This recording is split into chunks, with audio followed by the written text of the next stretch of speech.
Nababalik sa gagawa natin, ano. So, ito yung unang ulan ng Mayo. Ngayon lang po umulan dito sa amin. Ayan.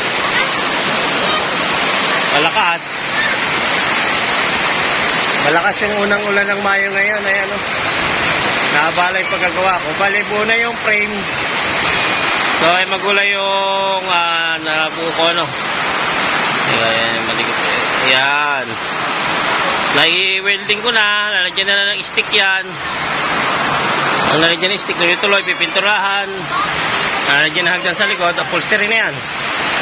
So, matagal na talaga mag-set up ng mga ano yan. Yung mga parts na kailangan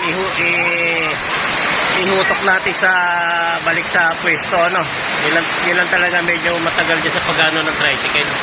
Pero oras na yun ay salpak na natin, dire-diretso na. Malakas na katulan na ito. Yung aking bato-bato, malaki na. Yung inakay, yun. Yan yung inakayo, nakabukod. Malaki na. Yung mag-asawa na limlim. Malaki na. Mas mado na yung kamay ko. Kaka-welding, kakahugas. Malakas. Malakas ang unang ulan ng Mayo, ano. Pwede na talaga nga magtanim na ito sa bukid. Kasi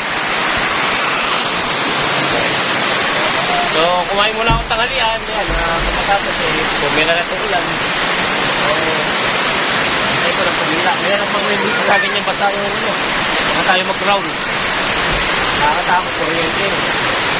So, yan na lang. At kapatila muna ako na wala bago kayo tuloy itong aking ginagawa. Ito muna.